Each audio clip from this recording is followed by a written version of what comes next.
എന്തോരം കല്ല ആശം പെറുക്കിയാലും തീരത്തില്ല. ചുമ്മാ അല്ല ഇപ്പോഴത്തെ മനുഷ്യർക്ക് മൂത്രത്തിൽ കല്ല് കാണുന്നത്. നീ ഇങ്ങ് പോന്നോടാ. ഞാനോർത്ത് നീ രാത്രിയിലെ വരുവുള്ളായിരിക്കും. ചേച്ചി എന്തിയേ? ചേച്ചിയെ എന്തിനാടാ?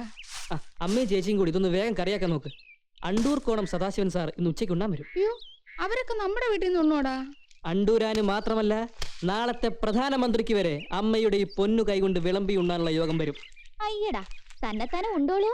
അത് വാരി വായിൽ വെച്ച് ഊട്ടണോ? ചേച്ചിക്ക് വിളച്ചിൽ ഇത്തിരി കൂടുന്നുണ്ട്, അധികം വേണ്ടട്ടോ. എന്റെ മച്ചിലോട്ട് ഭഗവതി, കരിമീനെ കണ്ട കാലം മറന്നു. നിങ്ങളുടെ അച്ഛൻ മരിക്കുന്നതിന്റെ 1 മാസം മുമ്പാ ഇവിടെ കരിമീൻ മേടിച്ചത്. അയ്യോ, ഞണ്ട്! നമ്മുടെ ചന്തയിൽ ഇതൊക്കെ കിട്ടുവോടാ മോനെ? കാശ് കൊടുത്ത എന്താ അമ്മ കിട്ടാത്ത? എന്റെ ഭഗവതി, ചതിച്ചോ? എന്താ അമ്മേ? കോഴിയിറച്ചി ഈ വീട്ടിൽ കയറ്റി പോരുന്നത് നിന്നോട് ഞാൻ പലവട്ടം പറഞ്ഞിട്ടില്ലടാ. അമ്മക്ക് ഇഷ്ടമില്ലെങ്കിൽ കഴിക്കണ്ട. ആഹാ, എനിക്കിഷ്ടമില്ലെന്ന് നിന്നോട് ആര് പറഞ്ഞു? നിന്റെ അപ്പൂപ്പൻ അച്യുതക്കുറുപ്പ് പടത്തലവൻ നാട് നീങ്ങിയിട്ടല്ലാതെ ഈ വീട്ടിൽ ഇനി കോഴിയിറച്ചി കണ്ടുപോകരുത്. ഇവിടെ എന്നിറച്ചി വാങ്ങിച്ചിട്ടുണ്ടോ അന്നൊക്കെ കളവനെ ഇങ്ങോട്ട് കെട്ടിയെടുത്തിട്ടുണ്ട്. അമ്മ ഇങ്ങനെ അന്ധവിശ്വാസി ആയാലും എങ്ങനെയാ? 1-2 തവണ ഇറച്ചി മേടിച്ചപ്പോ അപ്പൂപ്പൻ വന്നിട്ടുണ്ട് എന്ന് കരുതി എപ്പോഴും വരണമെന്നുണ്ടോ? അല്ലെങ്കിൽ തന്നെ ഇവിടുന്ന് പോയി 2 ആഴ്ചയല്ലേ ആയുള്ളൂ. ഔഷധ സേവയും തേച്ചുകൂളിയൊക്കെ നടത്തി 6 മാസമെങ്കിലും കഴിയാതെ ചിറ്റപ്പന്റെ വീട്ടിൽ നിന്ന് കക്ഷി കെട്ടുകിട്ടും തോന്നുന്നുണ്ടോ? ഉണ്ടോ? ആരെങ്കിലും അബദ്ധത്തിന് പേരൊന്ന് ഉച്ചരിച്ചാ മതി. സ്വിച്ച് ഇട്ട പോലെ കേറി വരുന്ന എനവാ. ഭർത്താവിന്റെ അച്ഛനാണ്, വയസ്സനാണ്, കാര്യമൊക്കെ ശരിയാ. വന്ന് കയറിയാ പിന്നെ 4 മാസം കഴിയാതെ ഇറങ്ങുവോ? എന്നാ ഉള്ളതീ പങ്ക് കഴിച്ച് അടങ്ങി ഒതുങ്ങി കഴിയാൻ നോക്കണം. വേണ്ടതിനും വേണ്ടാത്തതിനും ഒക്കെ കയറി തലയിടും. രാവിലെ അറുമുഖം വന്ന് അന്വേഷിച്ചു പോയപ്പോ തൊട്ട് എനിക്ക് ആദ്യാ. ഇപ്പൊ കോഴിയിറച്ചിയും കൂടെ ആയപ്പോ എല്ലാമായി. എന്റെ ഏറ്റുമാനൂരപ്പാ, ഇനി എന്തൊക്കെ കോടാലിയാണോ വരാനിരിക്കുന്നത്? അപ്പൂപ്പനെ പേടിച്ച് ഇറച്ചി വെക്കുന്നില്ലെങ്കിൽ പിന്നെ ഇതെടുത്ത് അടുത്ത വീട്ടിൽ അലക്സിന്റെ പട്ടി കൊടുത്തേരെ. ചേച്ചിയുടെ ജോലിക്കാരും സൂചിപ്പിക്കാലോ എന്ന് കരുതിയ ഉച്ചയ്ക്ക് കണ്ടുവരാൻ ഉണ്ണാ ക്ഷണിച്ചത്. നേരാണോ? അയ്യോ, അമ്മ അത് അറിഞ്ഞില്ല മോനെ. ഇവക്ക് എങ്ങനെയെങ്കിലും ഒരു ജോലി ശരിയായിരുന്നെങ്കിൽ വലുതായിട്ടൊന്നും കൊടുക്കാതെ ആരുടെയെങ്കിലും കൂടെ ഇറക്കി വിടായിരുന്നു. നിനക്കേ ഉള്ളട മോനെ കുടുംബസ്നേഹം. ഇറച്ചി അമ്മ ഇപ്പൊ ശരിയാക്കാം. എടി പെണ്ണെ, ഇതൊക്കെ എടുത്തു പാടി. പിന്നെ പടത്തലവും വന്ന് കേറാതിരിക്കാൻ വേണ്ടി മക്കൾ അമ്പലത്തിൽ ചെന്ന് 2 വെടി വെച്ചേച്ചു വാ. തൊഴിൽ രഹിതരും വിദ്യാസമ്പന്നരുമായ പെൺകുട്ടികൾക്ക് തൊഴിലവസരങ്ങൾ സൃഷ്ടിച്ചു കൊടുക്കാൻ ഈ സർക്കാർ പ്രതിജ്ഞാബദ്ധമാണ്. ജലജകുമാരി എത്ര വരെ പഠിച്ചു? BA. ടൈപ്പും ഷോർട്ട് ഹാൻഡും പാസ്സായിട്ടുണ്ട്. Very good. ഒരു ആപ്ലിക്കേഷൻ എഴുതിയതാ. 3-4 കോർപ്പറേഷൻ നമ്മുടെ കയ്യിലുള്ളതല്ലേ, ശരിയായി കളയാം. ഇറച്ചി വിളമ്പട്ടെ? താറാവാണോ? അയ്യോ, കോഴിയാ. താറാവിനേക്കാൾ എനിക്കിഷ്ടം കോഴിയാ. ഒരു മുഴുത്ത കഷ്ണം നോക്കിട്ടെ. ഓ,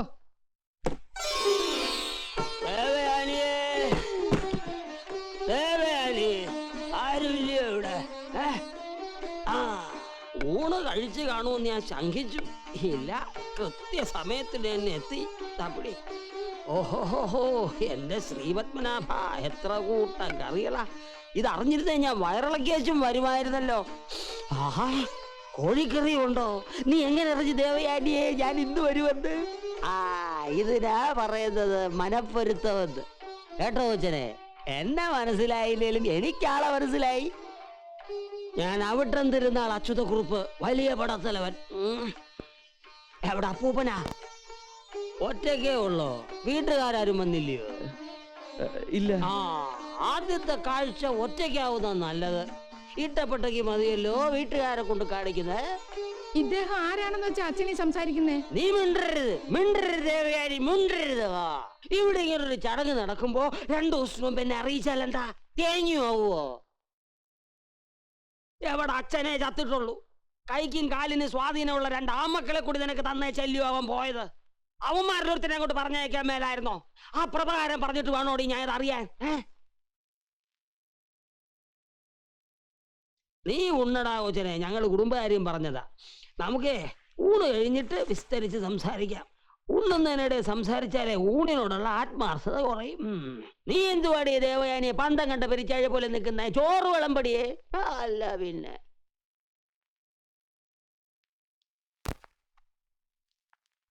ചേട്ടൻ ഇവിടെ ഇരുന്നങ്ങനെ ഉണ്ണാൻ നോക്ക്.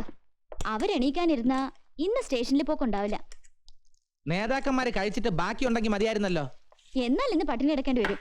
അച്യുതക്കുറുപ്പ് പടത്തലവൻ എത്തിയിട്ടുണ്ട്. അപ്പൂപ്പനോ? എപ്പോ? മോനെ നകുല, എനിക്കവനെ അങ്ങ് ഇഷ്ടപ്പെട്ടു. പ്രായം ഇത്തിരി കൂടിയാലെന്താ, തറവാട്ടിൽ പിറന്നവന്റെ ലക്ഷണമുണ്ട്. നിനക്ക് പെണ്ണിനെ ഇഷ്ടമായോ?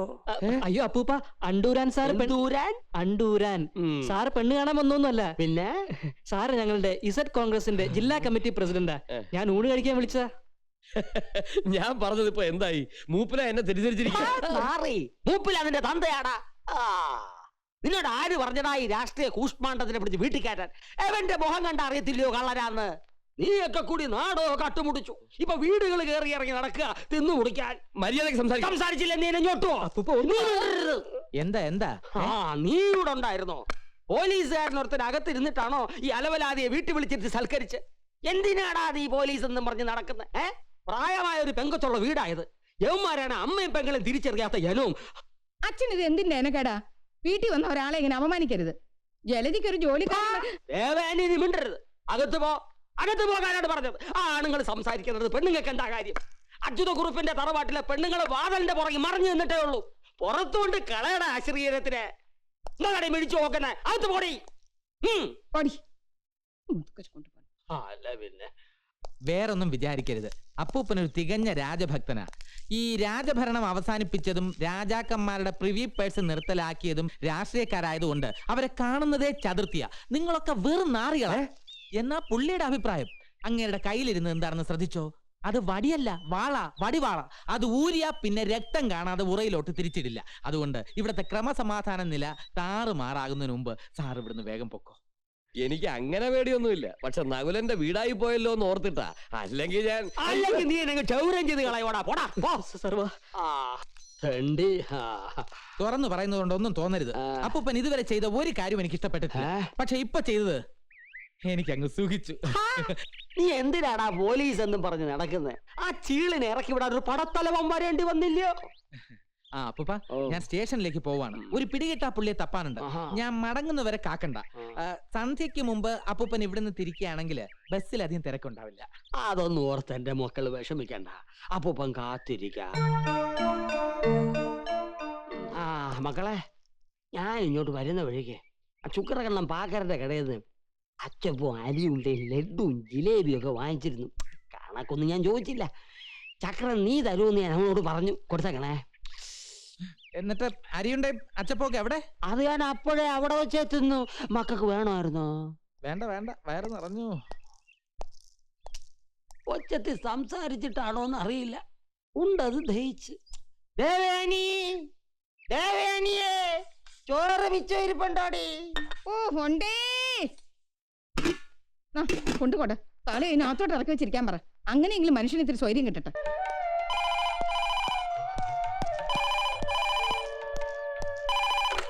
Yes doctor Prabhakaran. പറയൂ, ഉറക്കെ പറയൂ, കേൾക്കാൻ വയ്യ.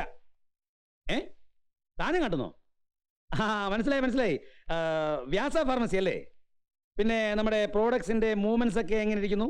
എന്റെ പൊന്നു ഡോക്ടറെ, ഇങ്ങടെ പൂക്കുല ലേഹ്യവും കേശ സമൃദ്ധിനിയൊക്കെ ഒന്ന് തിരിച്ചെടുത്ത് ഞങ്ങളുടെ അലമാര ഒന്ന് ഒഴിച്ചു തന്ന ഉപകാരമായി. കുറെ കാലമായിട്ട് വെറുതെ സ്ഥലം മെനക്കെടുത്തു പോവാ. വിൽപ്പന കുറവാണല്ലേ? കുറവെന്നല്ല, തീരെ ഇല്ല.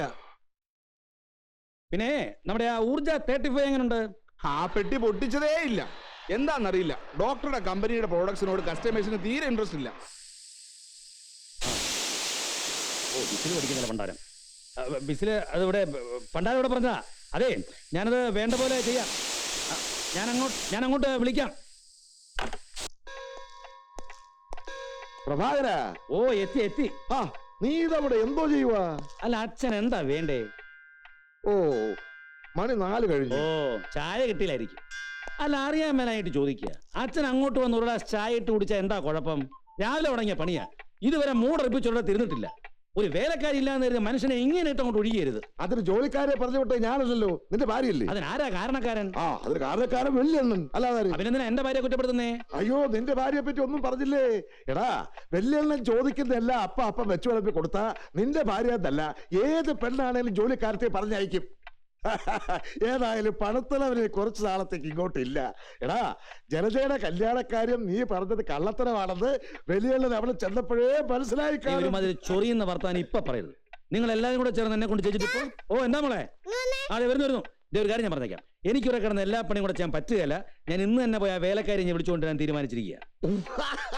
എന്താ അത് തീരുമാനിക്കേണ്ടത് നീ പിന്നെ? അല്ലല്ലോ, നിന്റെ ഭാര്യയല്ലേ? ഇതാരപ്പാ?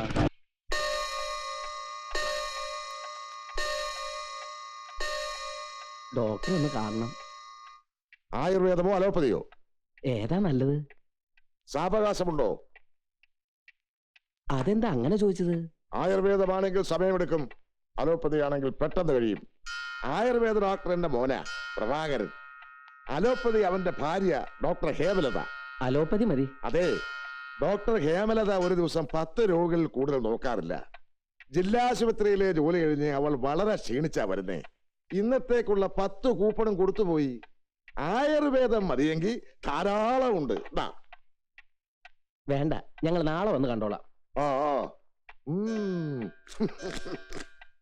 ഈ കൺസൾട്ടിങ്ങിന് വരുന്ന രോഗികളോട് അച്ഛൻ എന്തിനാ കുടുംബബന്ധം വിളമ്പാൻ പോകുന്നേ? ശരിയായ ബന്ധം പറഞ്ഞു കൊടുത്തില്ല എങ്കിൽ ഞാൻ ഈ വരാന്ത വാടകയ്ക്ക് എടുത്ത് ഇവിടെ ഇരുന്ന് വാച്ച് റിപ്പയർ ചെയ്യുന്ന ഒരു അന്യനാണെന്ന് ആളുകൾ വിചാരിക്കും. ആരാ ഇരിക്കാൻ പറയുന്നേ? ഇരിപ്പും അധ്വാനം കണ്ടെത്തൊന്നും അച്ഛനാണെങ്കിൽ കുടുംബത്തിലെ ചെലവ് മുഴുവൻ നടത്തുന്നു. കുത്തി കുത്തി വല്ലതുണ്ടാക്കി ഇലിലല്ലേ കയറ്റി വെക്കുന്നേ?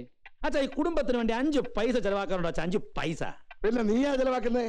എടാ, 18ാമത്തെ വയസ്സിൽ ഞാൻ തുടങ്ങിയതായി തൊഴില്. നീയും നിന്റെ ഭാര്യയും മനുഷ്യരെ ചികിത്സിക്കുന്നു, ഞാൻ ദേ ഈ നാഴിക മണികളെ ചികിത്സിക്കുന്നു. നിന്റെ പേരിന്റെ മുമ്പിലുള്ള എനിക്കില്ല അത്ര. അതൊക്കെ പോട്ടെ.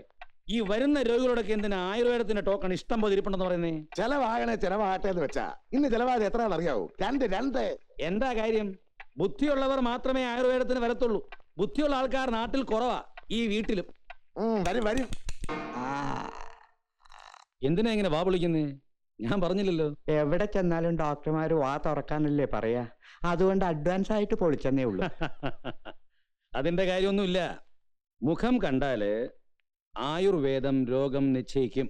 അവിടെ ഇപ്പൊ എന്താ അസുഖം? ചൂണ്ട് വിരലിന്റെ അറ്റത്തൊരു പെരുപ്പ്. എത്ര ദിവസമായി തുടങ്ങിയിട്ട്? 1 മാസമാകുന്നു. 1 മാസമായിട്ട് വെച്ചോണ്ടിരുന്നോ? ഇനി പിന്നെ ആ പെടലി ഒന്ന് തിരിച്ചു നോക്കിയേ. പ്രയാസമുണ്ടോ? ഉണ്ട്. തിരിക്കാൻ പ്രയാസമുണ്ട്? ഉണ്ട്. അമ്മാൻ എന്താ ജോലി? എനിക്ക് പണിയൊന്നുമില്ല. എന്റെ മക്കൾ 2 പേരും ഗൾഫിലാ. അപ്പോൾ പണത്തിന് ക്ഷാമമില്ല. ക്ഷീരബല 101 ആവർത്തി, ഒരു 10 ദിവസം നസ്യം, ഒരാഴ്ച തളം, 1 മാസം കഷായം. പെടലിക്ക് പുരട്ടാവുന്നൊരു എണ്ണയുണ്ട്, അതുകൊണ്ട് കുറഞ്ഞോളും. ഇനി വീണ്ടും ശല്യം ചെയ്യാതിരിക്കാൻ നമുക്കൊരു പിഴിച്ചിൽ ഒരു കിഴിയും കൂടെ അങ്ങ് നടത്തി കളയാം. ആട്ടെ, ഇപ്പൊ എത്ര വയസ്സായി? 65. 1 ബോട്ടില് ഊർജ 35 ഞാൻ ഫ്രീ ആയിട്ട് തരാം. അതിവിടെ ഞാൻ തന്നെ ഉണ്ടാക്കുന്നതാ. രാത്രി കിടക്കുന്നതിന് മുമ്പ് ആരോടും പറയാനൊന്നും പോണ്ട, രഹസ്യമായിട്ടാൻ കഴിച്ചു. അതെന്തിനാ? എന്തിനാന്ന് ചോദിച്ചാൽ ആഗ്രഹങ്ങളല്ലാതെ പഴയ പോലെ ഇപ്പൊ ആരോഗ്യം തോന്നുന്നുണ്ടോ? ഇല്ല.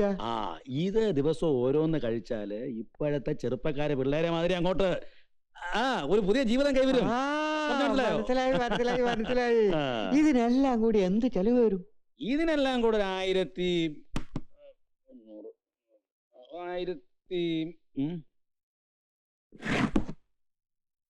1250 അത്രേ ഉള്ളൂ.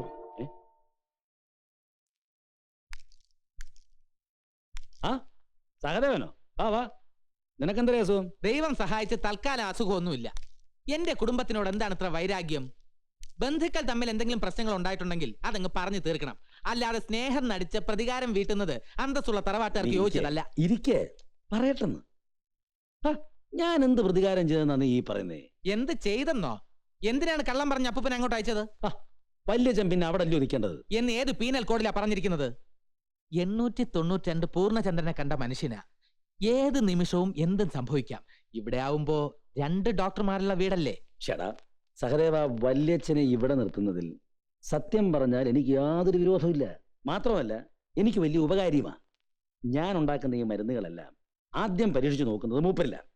എന്തു കൊടുത്താലും അങ്ങ് കഴിച്ചോളും. നല്ല ക്ലീൻ ബോഡിയല്ലേ, ഇമീഡിയറ്റ് റിസൾട്ടും കിട്ടും. പക്ഷെ അതല്ല പ്രശ്നം. ലതയ്ക്ക് വല്യച്ഛനെ കണ്ണെടുത്താ കണ്ടുകൂടാ. എന്തിനാ നമ്മുടെ ആൾക്കാരെ മറ്റുള്ളവരെ കൊണ്ട് വെറുതെ വഴി? നീ പറയുന്നതിൽ യാതൊരു ന്യായവുമില്ല സഹദേവ. എന്റെ വല്യച്ഛനെ ആകുന്നുള്ളൂ, നിന്റെ അപ്പൂപ്പനാ. എന്റെ അച്ഛനെ ഞാൻ നോക്കുന്നില്ലേ? അതുപോലെ നിന്റെ അപ്പൂപ്പനെ നീയും നോക്കണം. മാത്രവുമല്ല അങ്ങേര് വീടും പറമ്പും നിങ്ങളുടെ പേരിലാണല്ലോ എഴുതി തന്നിരിക്കുന്നത്. അതൊക്കെ ശരിയാ. അപ്പൂപ്പനെ അവിടെ നിർത്തുന്നതിൽ എനിക്ക് യാതൊരു വിഷമവും ഇല്ല. പക്ഷെ അടങ്ങി ഒതുങ്ങി കഴിഞ്ഞുകൂടണ്ടേ? അത് ശരി. അപ്പൊ ഞങ്ങൾ അങ്ങ് സഹിച്ചേക്കണം. സഹദേവ, ഈ വീട്ടിലെ സകലമാന കാര്യങ്ങളും ചെയ്യുന്നത് ലത ഒറ്റൊരുത്തിയ. രാവിലെ എന്തെല്ലാം പണി കഴിഞ്ഞിട്ട് ആ പാടം ഹോസ്പിറ്റലിലേക്ക് പോകുന്നറിയാമോ? വൈകിട്ട് തിരിച്ചു വന്നാൽ അവർക്ക് നിന്ന് തരിക നേരമുണ്ടോ? ഇതിനിടയ്ക്ക് MDക്ക് പഠിക്കണം, അതിനിടെ വല്യച്ഛന്റെ കൂടെ സൗകര്യം നോക്കണം എന്നൊക്കെ പറഞ്ഞാൽ സ്വല്പ ബുദ്ധിമുട്ടാ. കഷ്ടം. എന്തിനാ ചിറ്റപ്പ ഇങ്ങനെ ഭാര്യയെ പേടിച്ച് ജീവിക്കുന്നത്? നീ ഒന്ന് കെട്ടി നോക്ക്, അപ്പൊ അറിയാമടാ മോനെ. ദേ, ഈ ടൈപ്പിലുള്ള മോനെ വിളി വേണ്ട. ഇത് ഞങ്ങൾ ദിവസവും കുറഞ്ഞത് 100 പ്രാവശ്യമെങ്കിലും വാദിയും പ്രതിയും മാറി മാറി വിളിക്കുന്നതാ. ആ, അതാണ്. അപ്പം മേല നീ എന്നെ ചിറ്റപ്പന്ന് വിളിക്കണ്ട. നിന്നെ പോലൊരുത്തിന്റെ ചിറ്റപ്പനാകാനുള്ള പ്രായമൊന്നും എനിക്കായിട്ടില്ല. എന്ത് പ്രായമായാലും എന്റെ ചിറ്റപ്പനല്ലേ എനിക്ക് ചിറ്റപ്പാന്ന് വിളിക്കാൻ പറ്റൂ. ചിറ്റപ്പാന്നുള്ള വിളി ചിറ്റപ്പൻ ഇഷ്ടമല്ലാന്ന് കരുതി ഞാൻ ആരെങ്കിലും കയറി ചിറ്റപ്പാന്ന് വിളിച്ചാൽ അവരുടെ ചിറ്റപ്പന്മാരെ എന്നെ ഓടിച്ചിട്ട് തല്ലും. അതിന്റെ ക്ഷീണം ചിറ്റപ്പനില്ല. അതെന്താ ചിറ്റപ്പൻ മനസ്സിലാക്കാത്തത്? ഞാൻ പറഞ്ഞു വന്നത്, തൽക്കാലം ഒരു ഗോൾ അടിച്ചു എന്ന് കരുതി ചിറ്റപ്പൻ ജയിച്ചു എന്ന് കരുതണ്ട. കളി ഇനിയും ബാക്കിയുണ്ട്.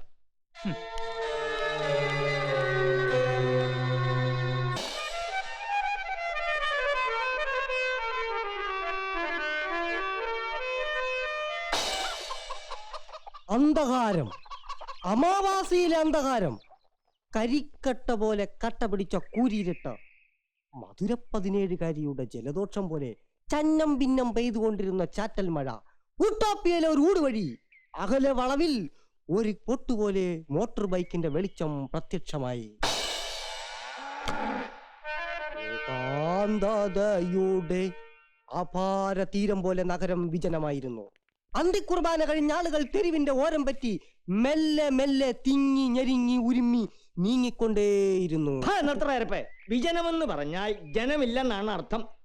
പിന്നെ എങ്ങനെയാടാ പള്ളി പിരിഞ്ഞ് ആളുകൾ പോകുന്നേ? ഓഹോ, വിജനത്തിന് അങ്ങനെ ഒരു അർത്ഥമുണ്ടോ? അതങ്ങ് പറഞ്ഞാ പോരെ. തെറ്റ് തിരുത്താനല്ലേ അച്ഛനോട് എഴുതിയിരിക്കുന്നത്? എടാ, എല്ലാ വാക്യങ്ങൾക്കും ഒരു ഒരു ഒരു പ്രാസം വേണം, അല്ലെങ്കിൽ കേൾക്കാൻ ഒരു സുഖം ഉണ്ടാവില്ല. എന്റെ പേര് എന്നെ നോക്കിക്കേ, കിഴക്കേടം. അച്ഛൻ ഹരികഥയും പറഞ്ഞുകൊണ്ട് നടന്ന കാലമല്ല ഇത്. ഇന്ന് പ്രാസവും വൃത്തവും തെറ്റിക്കുന്നതാണ് ഫാഷൻ. അടുത്ത മാസം ഉദ്ഘാടനം ചെയ്യേണ്ട കഥയാണ്. ഇതുവരെ കാൽ പങ്ക് പോലും പഠിച്ചിട്ടില്ല. എന്നാ തുടങ്ങിക്കോ. സഹൃദയരെ, ആ മോട്ടോർ ബൈക്ക് അടുത്തെത്തി. ആ ബൈക്ക് ഓടിച്ചിരുന്നത് ഒരു സാധാരണ പൗരനല്ലായിരുന്നു, ഒരു പോലീസുകാരനല്ലായിരുന്നു, ഒരു കള്ളക്കടത്തുകാരനോ കൊള്ളക്കാരനോ ആയിരുന്നില്ല. പിന്നെ ആടാ നിന്റെ തന്തയാ? അതാണല്ലോ വടി പോലെ ഇവിടെ ഇരിക്കുന്നത്.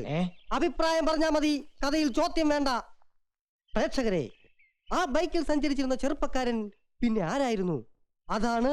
അയാളാണ് നമ്മുടെ കഥാനായകൻ മുക്കാല.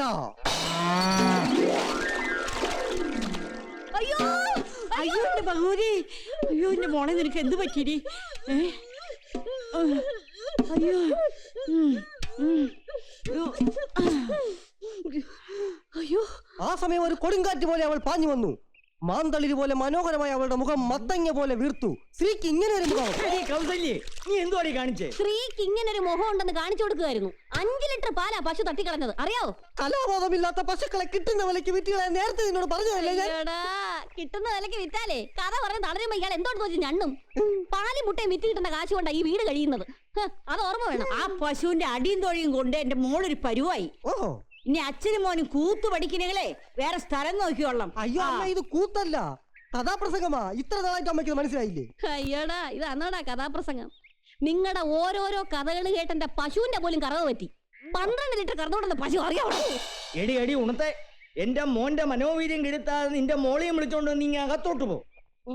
ഈ സുപ്രസിദ്ധ ഹരികഥാപ്രാസംഗികൻ കിഴക്കേടത്തിന്റെ മോനെ സാംബശിവനെ പോലെ കേരളത്തിൽ ആരാധിക്കുന്ന ഒരു കാതികനായി കണ്ടിട്ടേ ഈ കിഴക്കേടം കണ്ണടയ്ക്കൂ. അയ്യോ, എന്നാ ഈ കണ്ണ് ഒരിക്കലും അടക്കേണ്ടി വരത്തില്ല. എടാ, ഒരു സ്റ്റേജിൽ നിന്നെങ്കിലും നീ തക്കാളിയും പഴത്തൊലിയും കിട്ടാതെ വന്നിട്ടുണ്ടോടാ? നീ പോടി. തക്കാളിയും പഴത്തൊലിയും മാത്രമല്ല, കുറെ ചീഞ്ഞ മുട്ടോടെ കിട്ടിയാലേ യഥാർത്ഥ കാതികനാവും. ഇല്ല അച്ഛാ? കറക്റ്റ്. എടാ, കലാബോധം ഉള്ളവർക്ക് അതൊക്കെ പറഞ്ഞാൽ മനസ്സിലാവൂ. നിന്റെ തള്ളയുടെ കുടുംബത്തിലുള്ളവർക്ക് ഒട്ടുമില്ലാതെ. ആ കിളവൻ അച്യുതക്കുറപ്പുണ്ടല്ലോ, അയാൾക്ക് തീരെയില്ലടാ. ഞങ്ങളുടെ അണ്ണന് കലയില്ലെങ്കിലേ ഞങ്ങള് സഹിച്ചോളാം. നീ വാടി മോളെ, നമുക്ക് തൊഴുത്തി ചെന്നിരുന്ന് കന്നുകാലികളോട് കാര്യം പറയാം. അതുങ്ങൾക്ക് പിന്നെങ്കിലും മനസ്സിലാവും. ചെല്ല്. സുന്ദരിയായ മുക്കാബലയുടെ ഭാവമാറ്റം കണ്ട് മുക്കാല ഞെട്ടി. ഉട്ടോപ്യൻ തെരുവീതി ഞെട്ടി.